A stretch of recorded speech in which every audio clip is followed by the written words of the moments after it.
અત્યારે છે ને અમારે કેરીનો દાબો પાછો નાખવાનો છે. મારી દેરાણીના ઘરે ગયા હતા, ત્યાંથી કેરી લઈ આવ્યા હતા અને સાથે સાથે આપણે આખા વર્ષના મગે લઈ આવ્યા. દાબો અમારો અધૂરો રહી ગયો, નરેશ આવ્યા એટલે અમારા પ્લાનમાં થોડોક ચેન્જ આવી ગયો તો દાબો નાખવામાં. અમને મુંબઈ ફરવા જવાનું છે, મને વેકેશન છે એટલે મારા પપ્પા ફરવા લઈ જાય. માણસો થાકી ગયા હતા રાઈડ ઉપર તો હું ભૂઈ જાવ, હવે તમારે કઈ નથી કરવું. હા, હેલો ફ્રેન્ડ્સ, ગુડ મોર્નિંગ, જય શ્રી કૃષ્ણ, જય દ્વારકાધીશ. કેમ છો બધા? મજામાં ને? તો સ્વાગત છે તમારું આજના નવા વિડીયોમાં. અને અત્યારે ભર તડકો ભર બપોર થઈ ગયા છે, જમીને ફ્રી થઈ ગયા છીએ. બાકી અત્યારે છે ને અમારે કેરીનો દાબો પાછો નાખવાનો છે, કેમ કે ગઈકાલે આપણે કેરી લઈને આવ્યા હતા, એનું બાચકું એમનામાં ભરેલું પડ્યું હતું. કાદિત્ય દિત્યાબેન અત્યારે કેરીને પકવવા માટે એટલી કરી દીધી. અમારા દિત્યાબેને જો આખું છબલું ભરી દીધું છે.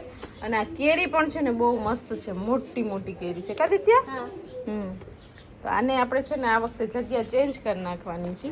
દાબો છે ને મમ્મા છે ને આ એક છબલું પૂરું થઈ જાય પછી પાછું રહેવા આવી. ઓકે, પેલા છે ને ગયા વખતે આપણે આયા નાખ્યો તો આ અગાસી ઉપર દાબો. હવે આ વખતે મમ્મી ને પપ્પા આવે ત્યાં સુવા જાય છે અગાસી ઉપર, કેમ કે નીચે બધે બહુ ગરમી થાય છે. એટલે આ વખતે હવે દાબો આપણે નવી અગાસી ઉપર નાખવાનો છે ત્યાં રૂમમાં. એટલે આપણે કેરી છે ને આખું બાજુ તો ઉપડે એમ છે નહીં, હવે છબલામાં ભરીને ઉપર પહોંચાડવાની છે. તો ચાલો અત્યારે આપણે છે ને મસ્ત દાબો નાખી દઈએ કેરીનો, એટલે કેરી પાકતી થાય. કેરી જોરદાર છે, મોટી મોટી. ચાલો તો જો અહીંયા આપણે છે ને ઉપરના રૂમમાં આવી ગયા છે ને અહીંયા મસ્ત પાથરણું પાથરી અને કેરીઓ જો આપણે ગોઠવવાની શરૂઆત કરી દીધી છે. બે છબલા આપણે ઉપર લઈ આવ્યા હતા ગોઠવી દીધી છે મેં, અને હવે પાછી નીચેથી આપણે ભરી આવીએ. કદાચ આ એટલે અડધે સુધી તો ભરાઈ જ જશે. અને મસ્ત આપણે કેરી ગોઠવી દેવાની છે, પકવવા મૂકવાની છે, એટલે પછી આપણે છે ને આરામથી કેરી ખાવાની. ચાલો તો નીચે જઈને બીજી કેરી આપણે લઈ આવીએ. ચાલો તો ઉપર આપણે બપોરના કેરીનો દાબો નાખવા ગયા હતા ને પછી તો પાછું કંઈ બતાવ્યું જ નથી, કેમ કે દાબો અમારો અધૂરો રહી ગયો. નરેશ આવ્યા એટલે અમારા પ્લાનમાં થોડોક ચેન્જ આવી ગયો તો દાબો નાખવામાં.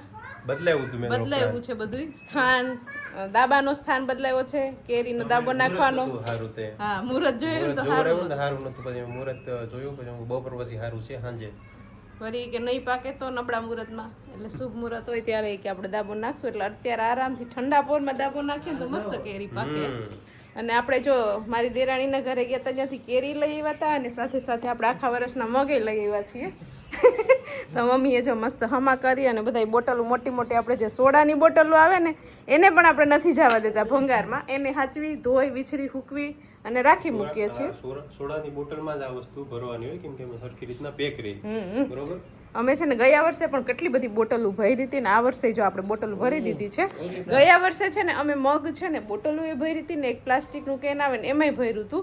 તો નરેશ એમાં એવું થયું કે બોટલના જે મગ હતા ને એમાં નહોતા ઓલા શું કહેવાય, હા મટકા, એ પડ્યા હતા ઓલા બોટલોમાં નહોતા પડ્યા અને કેનમાં પડી ગયા હતા.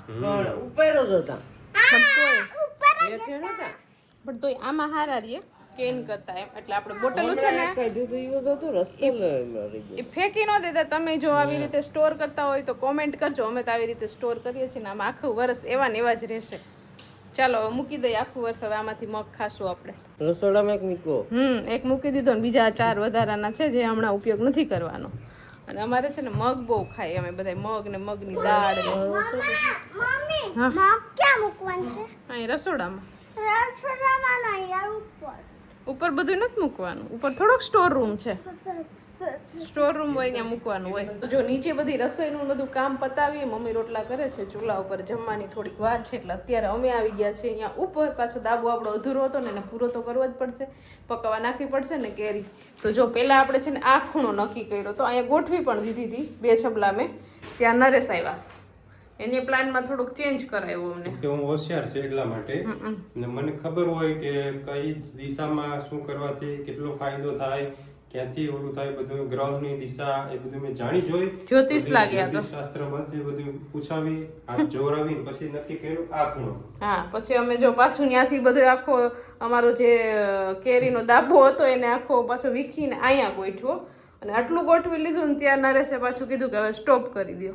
હા, પછી માણસો થાકી ગયા હતા રાઈડ ઉપર તો હું ભૂઈ જાવ, હવે તમારે કઈ નથી કરવું. હા, હવે સાંજે કરજો આરામથી. એટલે અમે થોડુંક ગોઠવી દીધું તો નજે અડધું બાજુ આપણે ગોઠવવાનું બાકી રહી ગયું હતું દાબો નાખવાનું. તો હવે એ કામ નરેશ કરશે, બરાબર ને? અહીંયા વાંધો એ હતો કે અહીંયા છે ને જો આ બારી જે છે ને આમ તો બારી છે જ તો પણ તડકો તો આવે જ અહીંથી કાચ છે એમાંથી બરોબર? સવારમાં આવે તડકો. હા, સવારમાં બપોર સુધી તડકો રહે એટલે તડકામાં રહે એટલા માટે આપણે એટલો બધો તડકો નથી આવતો. એટલો બધી આવે છે સવારના આવે કોઈક દિવસ જોજો જો આ ગાદલું પડ્યું હોય ને આ ગાદલું અહીંયા આપણે 2 દિવસ બારી રાખ્યું હતું તો સાંજ થાય ને કે આખું ગરમ થઈ ગયું હોય આમ ખાલી અડો તો ખબર જો આ કલર તો હોય ગરમીને લીધે આ તો નીચે જ વહી ગયો તો આપણે હતું ને. ચાલો તો જે હોય નરેશને એમ થાય ને કે અમારું મારી વાતનું માન રાખ્યું નહીં એમ. વાહ મારી વાતનું માન નહીં રાખો હાસુ છે ને એટલે બા માઈને એટલે પછી આપણે ચેન્જ કરી નાખ્યું આ હાસુ છે જગ્યા ને આપણે. એટલે માઈને બાકી માને જ નહીં અને નવા જ મકાનમાં નવા જ રૂમમાં આપણે પહેલી જ વાર કેરીનું મુહૂર્ત અહીં કર્યું છે કા નરેશ? બીજું કઈ જેમાં મુહૂર્ત આપણે કર્યું નથી. પહેલી વાર કેરી પકાવવા નાખી છે અહીંયા. હવે કેવી પાકે ઈ જોઈએ આપણે. બરોબર. અને અહીંયા જો અમારા દિત્યાબેન પણ કેટલા મસ્ત રેડી થઈ ગયા છે. અત્યારે બેન રેડી થઈને કઈ બાજુ જવાનું છે તમારે? અમને મુંબઈ ફરવા જવાનું છે. મને વેકેશન છે એટલે મારા પપ્પા ફરવા લઈ જાય. પપ્પા તો અહીંયા કેરીનો દાબો નાખે છે. ક્યાંથી ફરવા લઈ જાય તને? હે? તો દિત્યાબેનને એ કેરીના વિડીયો શૂટ કરવાના છે એટલા માટે દિત્યાબેન મસ્ત રેડી થયા છે કા દિત્યા? આ પહેલી જોલ છે ને બીજી જોલ નીચે હજી રહેવા જવાનું છે. લઈ આવું પછી જ તમારો સીન દેખાડું. ઓકે. ચલો ભાઈ તો કેરી છે ને આ બધી ગોઠવાઈ ગઈ છે ને આ કેરીમાં બહુ સમય લાગ્યો સમય એટલા માટે લાગ્યો કેમ કે આપણો બપોરની વાત છે 2 વાગ્યાની ચાલુ કરી. બપોરની વાત છે 2 વાગ્યાની અત્યારે જો સાંજ પડી ગઈ કેમ કે આપણે છે ને થોડોક સમય આપણે બપોરે થોડુંક અડધું કર્યું હતું કામ પછી પાછું મૂકી દીધું હતું પછી અત્યારે થોડુંક ચાલુ કર્યું પાછું જમવાનો ટાઈમ થઈ ગયો જમવા હોય ગયા પછી રસોઈ બનાવી મેં પછી જઈમાં વાસણ સાફ કર્યા ને બધું કરીને આવ્યા પાછા અહીં ઉપર. પાછું વિડીયોનું કામ હતું એ બધું પૂરું કર્યું તો હવે આપણે આને હકેલીને મૂકી દઈએ બાકી આમાં ને આમાં જ હોઈ જાય આગળ ચોમાસું આવી જાય હવે આને મસ્ત ઢાંકી દઈએ દાબો અને હવે આને છે ને 4-5 દિવસ પછી ખોલજો. નરેશ તમને ખાસ કહું છું હો. નરેશને ખાસ કેમ હતું ખાસ તું ધ્યાન રાખ હું તો આવતી જ નથી ખોલવા. નહીં હું તો નહીં ખાઉં તોય હાલ છે મારે તો સાચી વાત છે. નરેશ ઓછી ખાઈશ કેરી. ચલો તો હવે છે ને આને આપણે ઢાંકી અને મૂકી દઈએ ને હવે 4-5 દિવસ પછી જ મળશું આ વિડીયો તો કેરી continue કેરી સાથે કેરીને 4-5 દિવસ પછી જ મળશું તમને તો દરરોજ મળશું પણ કેરીને 4-5 દિવસ પછી મળશું બરોબર મને લાગે છે ને આજ થોડુંક પ્રોપર આને ગરમી નહીં મળે માથે આ ગાદલું મૂકી દો વધારાને પીડ્યું અહીંયા દબાઈ જાય રસ નીકળી જાય તાજે તાજે. ગાદલું મેળવું એને તેથી આવીને ઠેકડો જ મારે ગાદલા ઉપર તો રસ નીકળી જાય તાજે તાજે. ચાલો તો ઉપર આપણે કેરીનો દાબો નાખી અને પાછા જો નીચે આવી ગયા છે ને હવે એને 4-5 દિવસ આપણે રેસ્ટ આપશું. કેરી પાકી જાય પછી પાછી કેરીને આપણે રસ કાઢીને રસ પૂરી બનાવશું અને હું ને દિત્યાબેન અહીં આવી ગયું છે ને અમારે બેને લેસન કરવાનું છે કા દિત્યા? દિત્યાબેન એનું લેસન કરશે અને દિત્યાબેનના વેકેશન ખુલવાના થોડાક જ દિવસો બાકી છે પછી દિત્યાબેન જશે સ્કૂલમાં ભણવા કા દિત્યા? મજા આવશે કે? હા. હા દિત્યા એક્સાઇટેડ છે ભણવા માટે.